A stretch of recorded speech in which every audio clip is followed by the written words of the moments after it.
When you're building a culture of belonging, every word counts. That's why Textio brings the world's most advanced language insights into your hiring and employer brand content. Our industry-leading approach to artificial intelligence and machine learning provides the tools needed to find more diverse candidates. In short, Textio builds more equitable workspaces, guiding businesses and writing more inclusive job posts. And we're building on that success by bringing even more products to the market for all people who share our belief that language matters. Words have power, and at Textio, we harness that power to increase the access and availability of value-driven work for everyone. Good evening, good evening, good evening. All right, welcome to season 4 of The Access Point. It is so exciting to be here with you again. We enjoy these meetings week, and we were missing all of you while we were away. We hope you had an incredible summer and that you are excited for what this new season brings.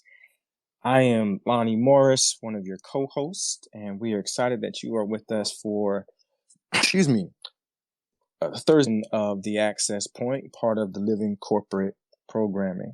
Living Corporate is a digital media network consultancy focused on workplace and inclusion. Living Corporate centers and amplifies Black and Brown voices in the workplace through digital media production and business-to-business consulting. The network offers a variety of programming, and tonight, of course, you get to join us for our favorite show. I think all of them are our favorite. But our show, The Access Point. The Access Point is a weekly webinar focused on preparing Black and Brown college students and early career professionals for the workforce by real nuanced talks they don't yet know they need. And for this show, we will focus closely on the real challenges that you, our listeners, are facing as you move through the early stages of your career. The important disclaimer here is that the thoughts and views expressed in tonight's discussion do not reflect the views of any organization with which the host or guests may be affiliated. Again, I'm Dr. Lonnie, and I am a management consultant and professor. I spend my time helping incredible professionals figure out the nuances of work and to help people hate their jobs less and make people behave better in the workplace. My co-host is the incredible Dr. Wendy. Well, good evening, everyone. I am Wendy M. Edmonds Dr. Wendy. I am a management consultant and author of Intoxicating Followership. I'm also a professor. And guess what? When you think about your job, maybe you think it is your treasure. But what I do is I help you separate the counterfeit from the jewels and the gems. All right, back to you, Lonnie. I got you. Thank you so much, Dr. Wendy. And tonight we have an impeccable guest and someone who I've known and been inspired by his work for quite some time. He is an author, he is a DEI professional, and he is making waves across the coast. I know he's got a lot of things going on. I can't wait to hear all about it. My friend, one of my inspirations, J.R. McDonald. Welcome to the show. Why don't you give us a brief introduction? Yes. Thank you so much. So excited to be here on the Access Point. And I am really looking forward to today's conversation. My name is J.R. McDonald. And as Dr. Lonnie said, I am a DEI professional. But also, in addition to that, People Transformer, role as an author and facilitator is to allow leaders and especially my Black and Brown people to understand that their words matter and how to use their words to transform their lives. So I'm really excited about today's conversation. And I'm excited because I need some words to help transform my life. I'm ready for that. I can't wait to hear what you have to say. So tonight's discussion, we are really we're looking at what it means to fall forward as the seasons are changing and we're moving from summer and the weather's getting a little cooler. I'm living in Philadelphia, so it's a little around 65 earlier today, but it got warmer. And doing that with intention and momentum as the seasons change.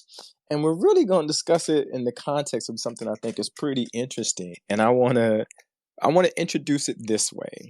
September is a very interesting month because there are so many things happening and that are sort of standards for our calendar. And then we've also had some incredible things happen just in terms of worldwide news. We know today is the beginning of Hispanic Heritage Celebration. We know we also lost the Queen of England this month, and there's a few other things that have happened. But I want to take us to something that's just happening. What's today? Today's the 14th. So earlier this week, we celebrated, and some of you may not know this, that there's a holiday. I don't know if it's really a holiday, but at least there's a celebration, acknowledgement of National Boss Employee Exchange Day, right? And that's on the 12th. And it is standard, and I learned this very recently. It is this idea of changing places with your boss and learning each other's role to be able to appreciate that. And it is always what I learned, Dr. Wendy and J.R. McDonald, that it comes the week after National Labor Day. So this celebration of how employees have contributed to the strength and prosperity and well-being of not only our organizations, but our nation. So I want to begin with that as our context and sort of throw this question out to you as we start. Why is it important in this day and this age that we are taking time out, or at least that there's time allotted for us to celebrate something like our collective contributions to the workforce? JR, why don't you start? Yeah, I think one of the things that's important about that is recognize that, we have been investing so much into, I want to say the workforce, but into, the world, for so long. So I think sometimes when we look at, you know, what we have done as professionals or even outside of professionals, because, I sometimes believe that, you know, when I especially thinking about celebrating Hispanic Heritage Month is that, black and brown people helped to build this country, to, help give us the rhythm and the step that we all have. So I think sometimes sitting back to actually put on the glasses and looking through the lens of another is important to kind of see the contributions, to understand sometimes the sacrifices that we've made along this journey. I think it's important to do that. And we get a lot of insight into that, and hopefully we get appreciation for each other when we switch roles, for that there's a necessity that we all bring to the table. So I think that's an important piece for me of that, and identity. Thank you so much. And I'm glad that you mentioned this idea of looking through the lens of others and getting insight, because I laugh when I think about this idea of National Labor Day, because I have only known Labor Day to be a day off from work. Never had a conversation about what it means. No boss ever told me, here's how we are honoring this and celebrating, or what it means for our organization, for our department. No company I've ever worked for, no company I've ever worked with. So it's just been a day we get off. I never understood why. It's okay. It's called Labor Day. I know we do a lot of celebrations around that. So Dr. Wendy, tell me, why else does this exist, and what should we be learning from it?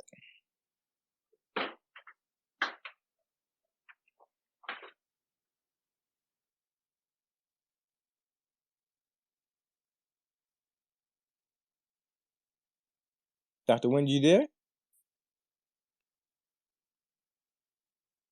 Maybe we're having some technical difficulties. All right, so JR, how about you and I continue this conversation? I think she's having some microphone issues. So what should we be learning from this? I think it should be a time where we learn from each other. We should learn, thinking in the DEI space, what should be retired?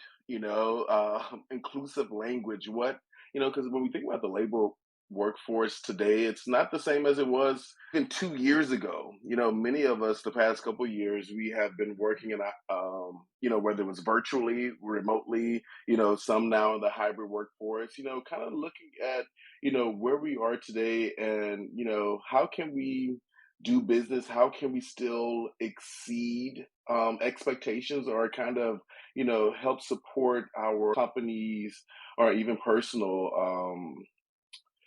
values that we have? How can we continue to contribute to that as we are maybe not in the office as much as we have been, or even if we are in the labor market and we're still like having to go back in, how can we still make those connections? So I think it should be that reflection point. I think I'm more like you too, Dr. Lonnie. I I don't think I ever thought of it as, more of a reflection, but more of a day off. Like, yes, I need a break. Let me breathe. Let me celebrate. Right. Like, I am But not laboring. Thank you. yes, thank you. Someone gets it. Like it needs to come around every quarter, to be honest with you. So we need to have one of these every week. yes. Dr. Wendy, are you back? It looks like I'm back. There you go. I mean, Yes. we missed you. So why don't you chime in here? So what should we be learning from this idea of the National Labor Day and this time off, appreciating our contributions to the workplace? That we probably need not to commercialize it and think that everyone should go out. If that's what makes you happy, that's fine. But that is everybody's mental health weekend. And I think that the workplace should understand that we need this a little more frequently, more than once a year.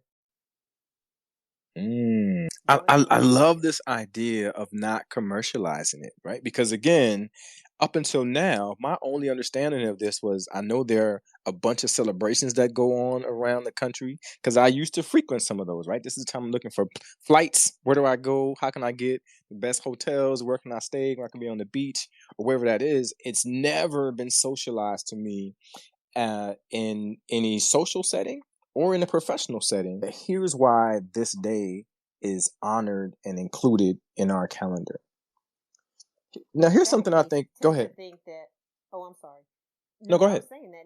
In fact, they think that if you just relax, if you just sit back, if you just take that time off as a laborer, wrong. Like you should be doing something. I need a pre-labor and a Labor Day. Why? All right. Yes, I know you can't see me, but I'm snapping my fingers on that one. Yes. I love to snap the fingers. So I got one for both of you.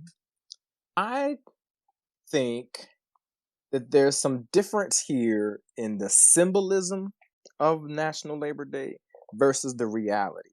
And particularly for us, for Black and brown people at work, there's some symbolism to this that kind of speaks to Dr. Wendy's comment about how this is commercialized. But then what's the reality for us? What should we be really cautious about? Say that question one more. So cautious as it relates to thinking about labor, or what do you mean, Lonnie? About all of those things, about thinking about labor, about considering our contributions, our collective contributions, about our roles in the workplace. Yeah, right? Yeah, everyone, if I can just add, I think one of the things we definitely have to be cautious of, and it's one of the things that I am constantly telling myself is, one, your brand. What is it that you're trying to communicate? Because I feel like we all have one at work, does it speak to where you're going? And, sometimes I feel it's important too. What's the perception out there, as it relates to whether it's the labor market? We know we've been dealing with the great resignation for some time now, but what is it, your personal perception, as it relates to you in the labor market and your perception of you as you show up at work? So that's one of the things I'm always trying to be cautious of, how I'm showing up and how does that equate or relate to my brand, because I want to make sure that, I have some accountability partners that will be honest, that's just not feed goal, but that's also sharing with me, that knows my aspirations, where I want to go, and being fruitful, on the journey there, because it truly is definitely a journey. Because these spaces, especially whether you are entering, as a young professional or you are pretty tenured, you kind of reminded many times that pieces were not designed for us. and we are carving out a path once we get there. There you go. So no matter if you are just coming out or if you are tenured, there's a responsibility that we have. Part of what you've mentioned and Dr. Wendy mentioned as well is our reflection during this time isn't just about having the day off, but what does this really mean in the context of my career and my brand in this organization and in the space? That's important. Dr. Wendy, you have some thoughts on that? And maybe not. I think she's still having some audio challenges there. Not a problem.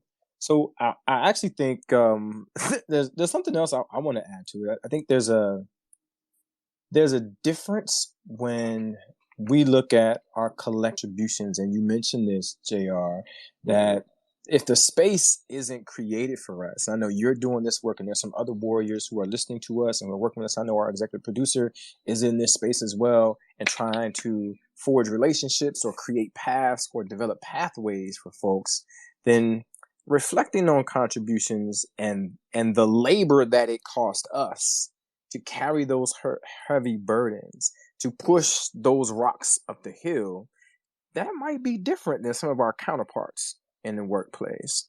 And how do we help those people who are like us do this well also? Yeah, I think Dr. Lonnie and Dr. Wendy, I think it's important that we have real talk, like what we're doing here on the Access Point. I think it's important to have these conversations. Role modeling is important, and just mentorship. I was, and having that real conversation. I was talking to. We have one of our coalitions that we have here, and we had a career coach that was sharing some tips. I think sometimes having someone that can let you know that is in roles and positions that you aspire to be, even if it's not the exact same title, but they can tell you, I was here doing this when there was not even anyone that even resembled me in this space, Yeah. And I think having a real talk sticks with you. I'm telling you, this career coach, she was on maybe a couple weeks ago, but one of the things that stood out to me the most that she said, for me personally, because I think that's what it is, because you really you find someone that resembles you and you are reminded that you can do it, but it's those words that you hold on to. And she was reminding us to fail forward or fail fast, and also it was a reminder too that every house is not a home. You gonna sing? You gonna sing? You about to sing for us? Come on, I'm about to hop it out. And because sometimes we want to force ourselves in these spaces, and if of course, we have to be reminded that no one can read minds. So we have to share out, what are we looking to do? How can I get there? What does it look like? What is success like? Ask those questions. But if you are showing up and doing exactly what you have been told to do, and you're still not being that culture ad, or feel like that culture ad that you can be, then sometimes it's time to look elsewhere, because every house is not a home. So go ahead, Dr. Wendy. Yes, I think I'm on, and hopefully you all can hear me Yes. a little better. Okay, so a house is not a home. I am so not a singer, but it is about time to break out.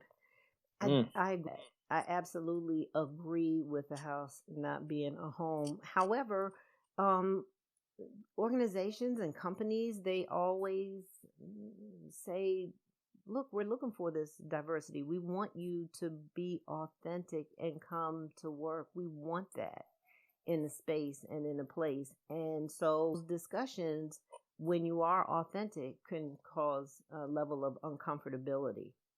And that's when you see the real, true feelings come out, the emotions come out. And that is going to be your determination as to whether or not this is going to be your house, which could be temporary, or are you going to make it a place where you stay and build your home? Come on now, we need to have an artist on here to sing. It's like this should be an open mic night right here. Yeah. So, but go ahead, JR. You got something?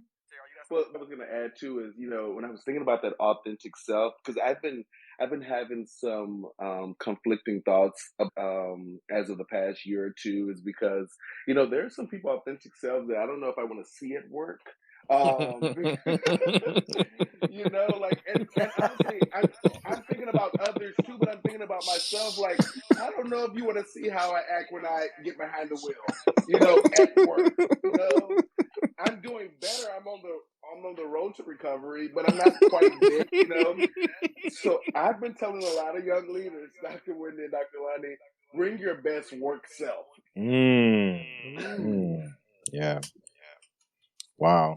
I love that. And I love how we're positioning this, right? Because this idea of your authentic self, asking the right questions and determining if this is a house or a home, some of those things I think are related to the next part of this, is this idea of the boss employee exchange day.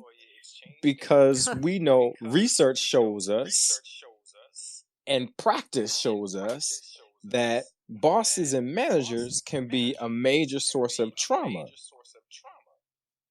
in the workplace. Hello? And I'm not sure if I want the person who's already traumatizing me to be even more authentic, or if that person wants me to authentically respond to that. So when we think about this idea of trading places with your boss, what's that really about, Dr. Wendy? It's funny because I saw that there was a boss employee exchange day, and different people read different ways of how they handled that on the job. There were some very specifics about how you should choose the person to exchange with, to almost making it very funny as to what the boss acts like. Oh, go get my cup of coffee. Oh, go get the donuts. And then the employee that they exchanged with was very different. Was very different, and it was almost like a comedy. It was almost like a comedy. So I have a thought about that. I'm not sure that I appreciate representation of that, because if I were to have to change places and my boss could not be an African American woman, my age, my height, my size, I'm not sure that I would want that, because you can't really get the true emotion of what I go through. And just for a day. So if we want to look at some statistics, the HBR, Harvard Business 2019, did an article on Toward a Racial Workplace. And one of the things that they mentioned in here is that Black people account for 12% of the U.S. workforce, right? And 13.4% of the general population. However, we don't represent the larger portion of the makeup of the businesses in the industry. So only 8% of managers and only 3.8% of CEOs are Black. This is a recent article, 2019. That's pretty recent, right? And when you think about it, look in politics. In politics, only 9% of our U.S. Congress and it make up our senators. So who do you change with and really get the feeling and understanding that you are understanding what it's like to be in that position and what are the results? And so if you're going to make a joke and it's just going to be fun, useless, because we need you to really get the experience and walk the talk. We need you to understand what it is to be Black in that space, to be the people of color in that space, in the workspace.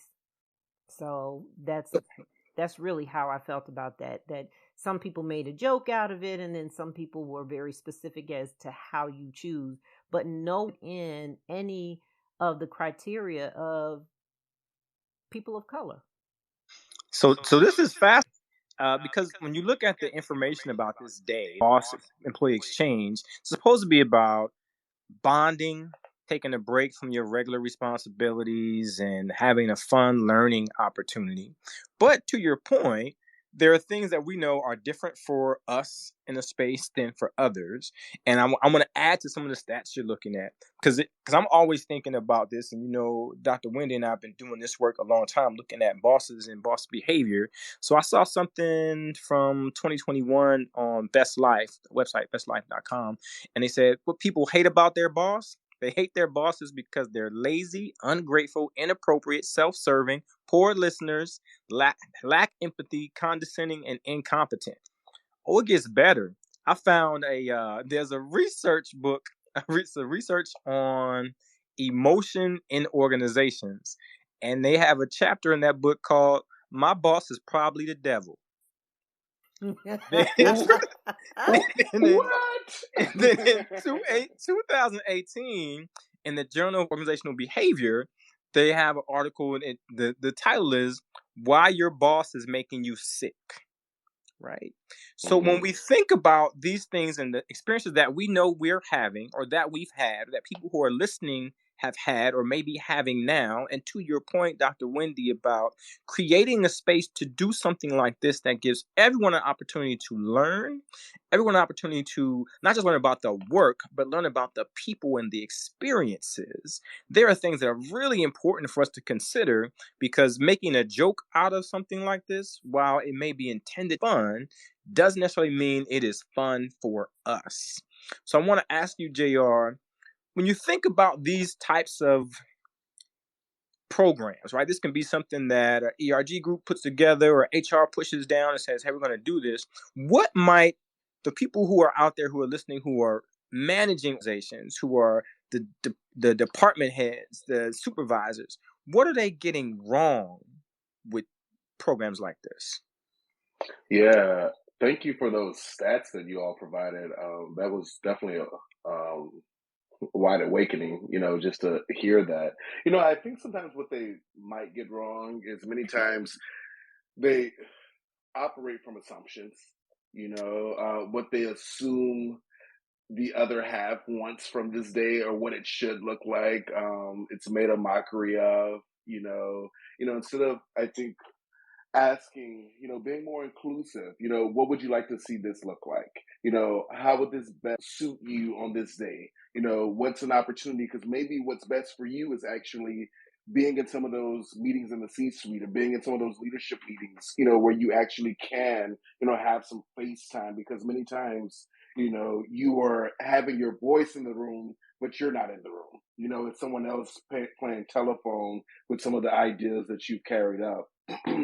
I think what's even as I think about the National Boss Employee Exchange Day, because this is honestly, thank you, Access Point, because this is the first time I've actually heard of it, and I see that I'm like, what? Look at all these stats about this, because I've heard about a day in the life, where people swap roles, and just like Dr. Wendy said, I've seen the mocker, I've seen where someone dresses up as the boss and he or she is running in frazzled late and those things. And I've seen that, but look at it from this lens, what's tough for me is because many times people of color, I'm just trying to imagine this, people of color join this boss exchange days because many times these are roles that we have been looked over for, so how does this feel when you are swapping, but I'm already doing the job?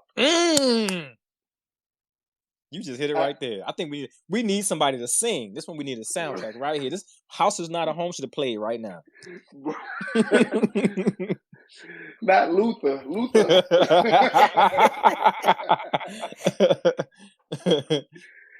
So that's my thought about it, is because I think that can unearth some.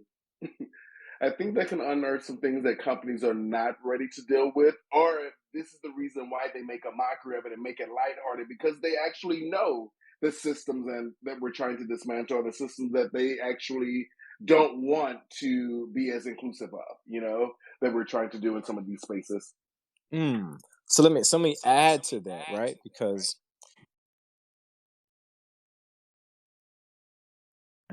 in this research book that I found, the one on emotion in organizations, and the piece that talks about my boss is probably the devil, they examined these sites where people can give feedback on the organization and their boss.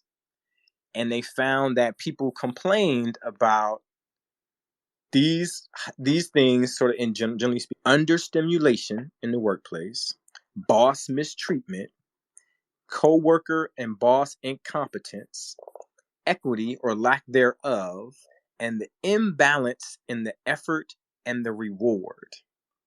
So when I read that, and I'm thinking, you already framed this as my boss is probably the devil, and now you want me in my organization where I already feel that I'm understimulated, being mistreated, there's lack of equity in a bunch of different practices, that I can probably do my boss's job, right? We've all had those experiences, or people who are supervising me don't have the same skill set that I have. And now you want me to change places with the person who, in the way this is framed, who is the devil for a day. Be the devil for a day. And let us all shuck a job about it. That's sad.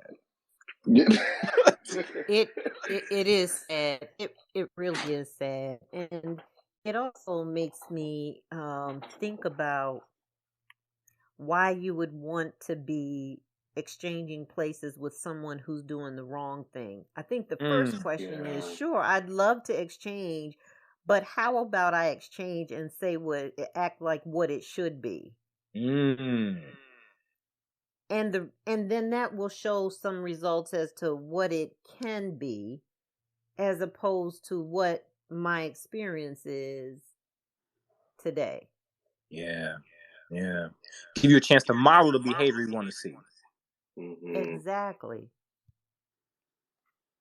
I love that. And I love it if organizations and supervisors and managers and HR directors and all the people involved in the ecosystem would then take those things and show how we learn from it. But I'll tell you, I've not found anything yet as it relates to this. I see a lot of pleasantries exchanged. I've been following the hashtag on social media and multiple places, but I don't see anyone saying, and here's how we're taking what we learned from this day of multiple exchanges throughout our system and putting and informing how we do things differently, right?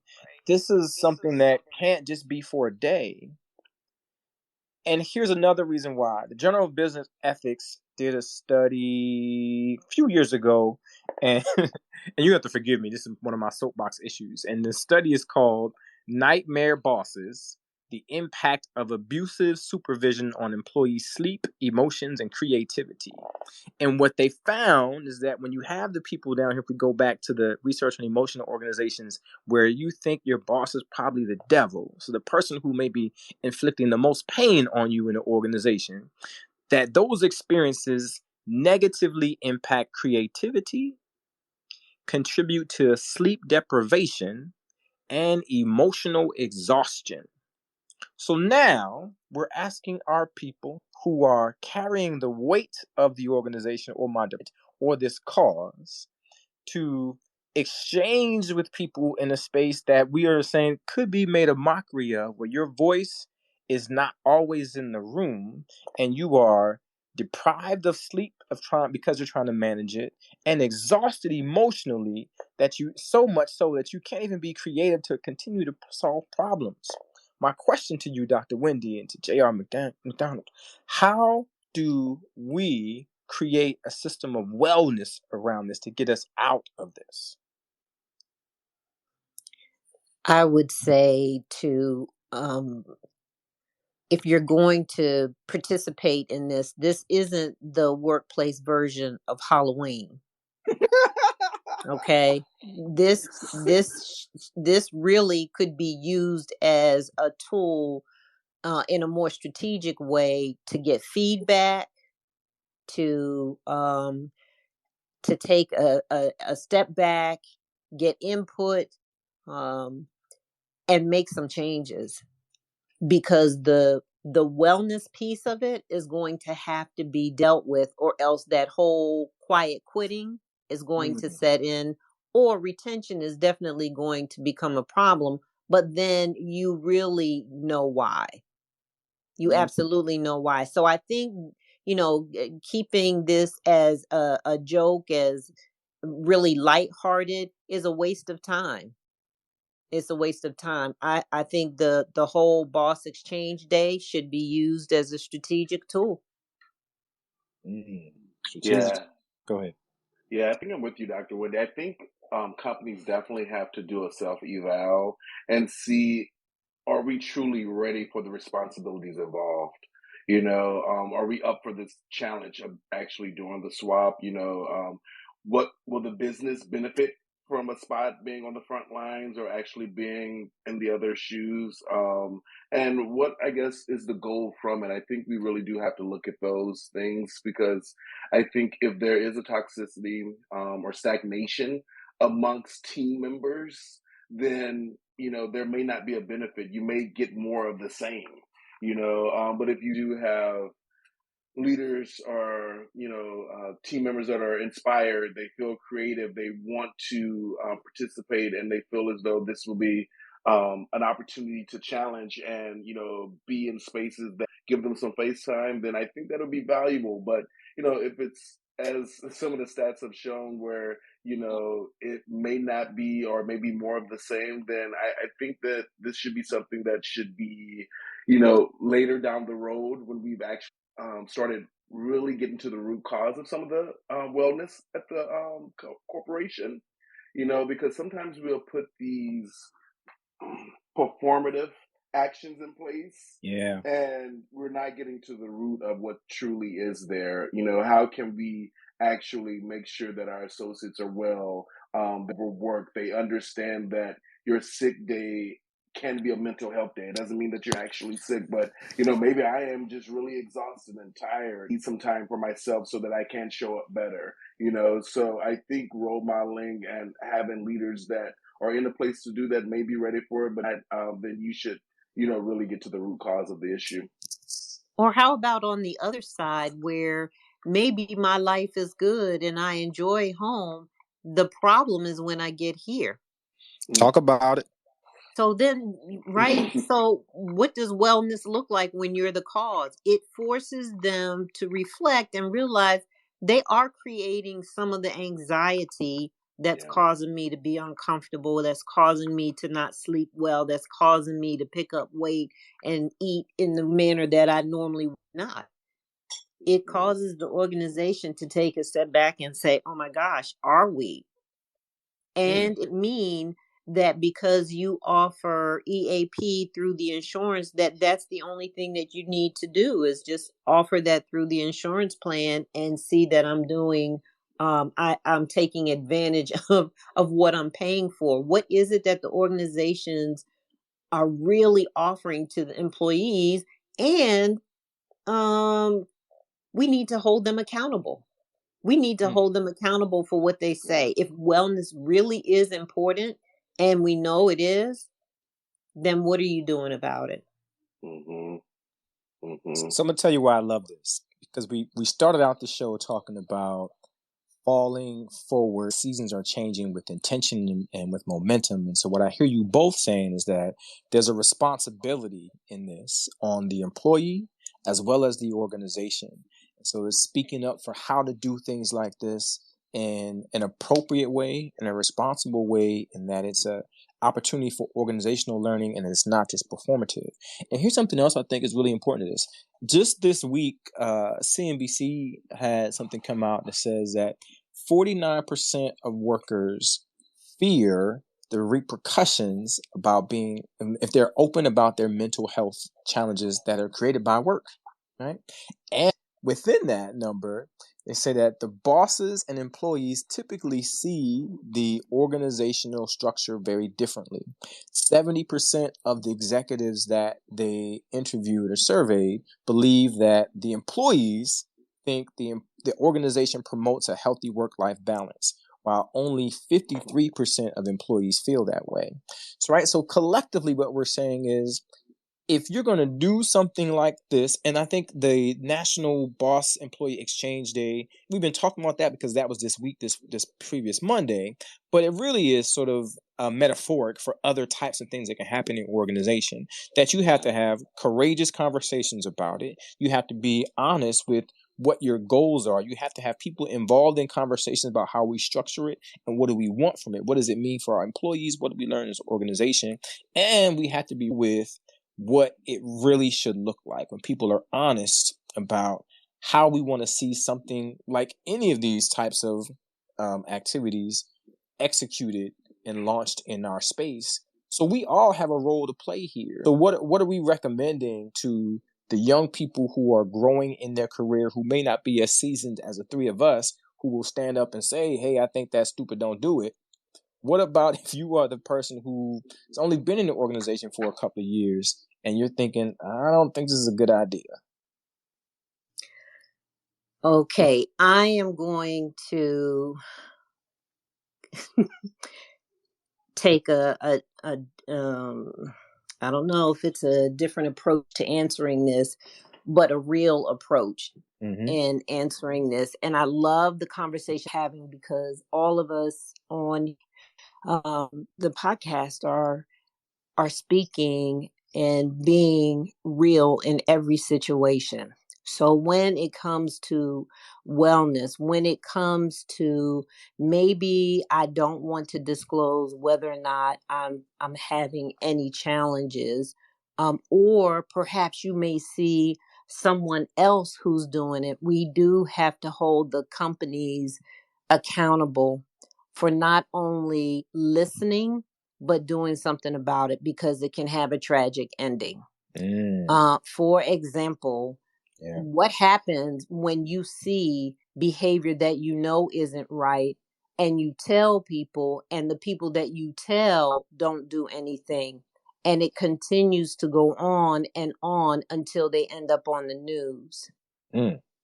So this is why it's important, if we can't joke about everything with this, boss exchange day. What are you learning from that? What exactly are you learning for that? So my sister is not here today because of that exact situation, right? Where someone behaves badly over and over and over again, but it gets tucked away. It doesn't get dealt with. There's excuses that are made. There's no wellness plan.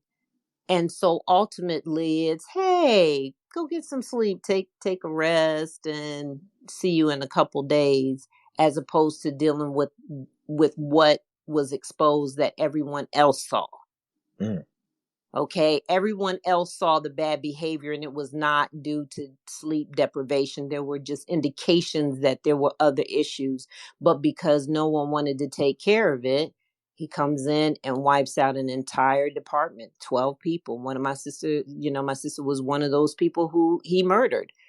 And so this is why we have to take this very seriously. And we have to tell young people, if you see something, say something. And if no one does anything, go outside your agency, organization, company, and make sure that it is taken care of. And even if it's you and you need that help, then you do that for yourself. And so we're talking about priorities. Priorities is self-preservation. That's really what it boils down to. And look out for others. It's safety. It's the psychological safety. Am I okay in this company for having these discussions? Is this a safe place for me, in a safe space for me to even have this conversation?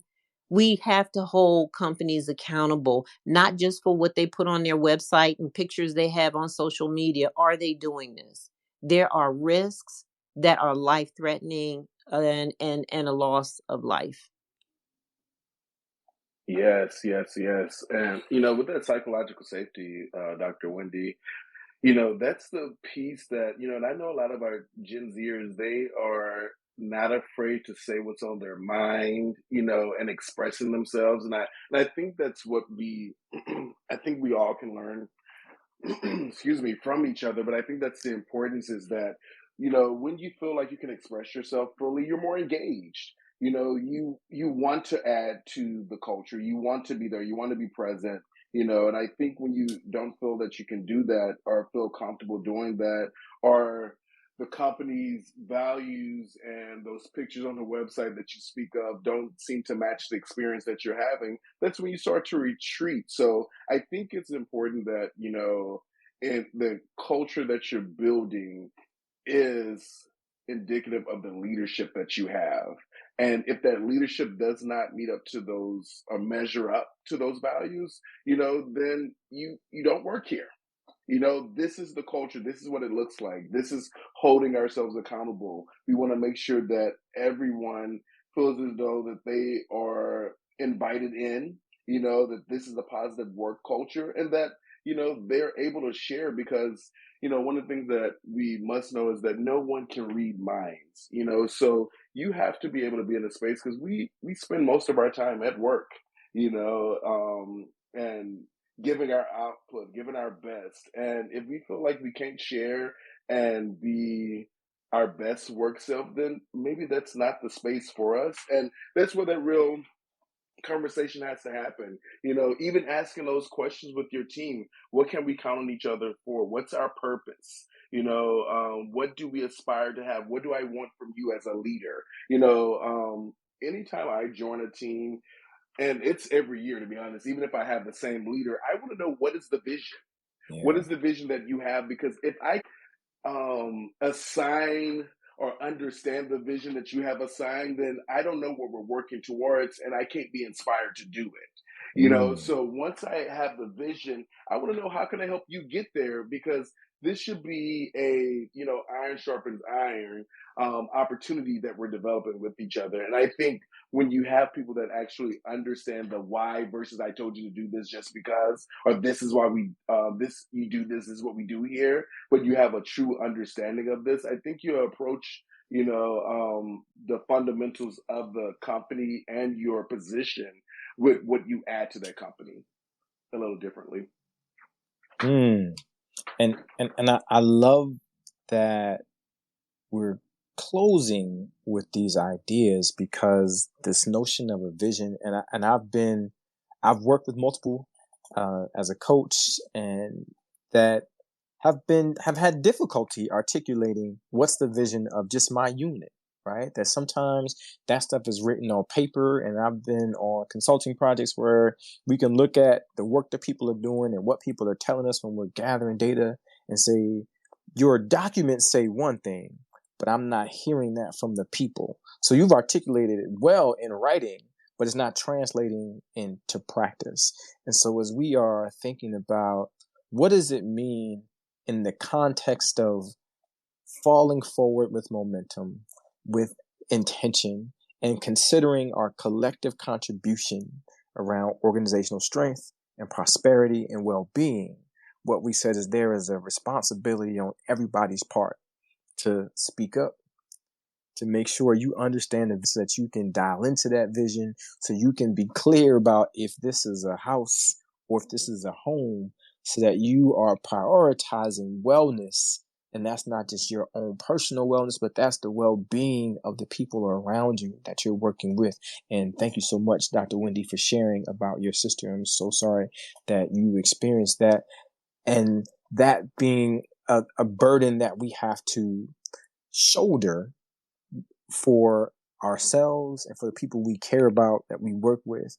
And that this idea of asking the right questions to make sure that we're getting the right answers, and that this is not performative activities, that there is some value in how we're shaping what this looks like, and all these things that we pour into the space. I want us to remember that not just as we move from National Labor Day and this fun idea, I guess we've sort of taken it away from being fun, of the Boston Employee Exchange Day. As it should. I don't think nobody want to do that no more. Like, that is over. Right? But there are going to be other things on the calendar, right? There are some other things coming up this month. There are things that are happening in October, that are happening in November. They want you to be able to take a very critical social lens with, and have incredible conversations, courageous conversations in the organizations about how do we do this, how do we do this well, and for everyone's well-being. JR, I know that you have something really exciting coming up, and I want to give you a chance to do a plug on that. Yes, thank you so much. Thank you both, Dr. Wendy and Dr. Lonnie. Thank you for having me on the Access Point. I'm really excited. I am launching my own podcast next Thursday. Woo! And And we're gonna come over there and talk about quiet Yes. quitting.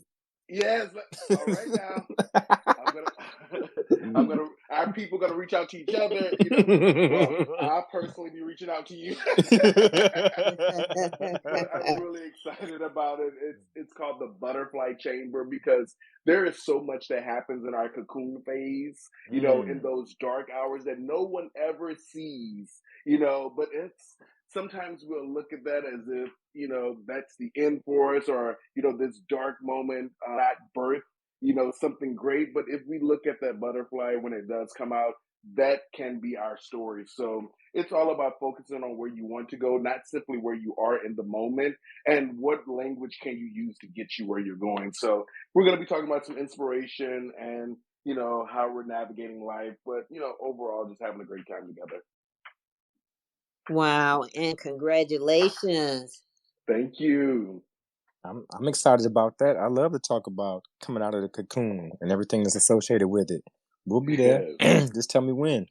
All right. Definitely. So we are coming to a close. Thank you so much for joining us for the kickoff of our season. Remember that today's conversation, as you reflect on this, not just this evening, as you go forward, it's about how do you fall forward with the changing of the seasons with momentum and intention. We want you to keep all those things in mind that we discussed tonight. We're excited to have you with us again. Hope to see you back next week. If you want to continue to connect with us for Living Corporate, here's how you find us. On the web, we are at livingcorporate.tv. On Twitter, it's at livingcorp_pod. And LinkedIn is Living Corporate. And Instagram, it is at Living Corporate. Dr. Wendy, it's always a pleasure to be on here with you.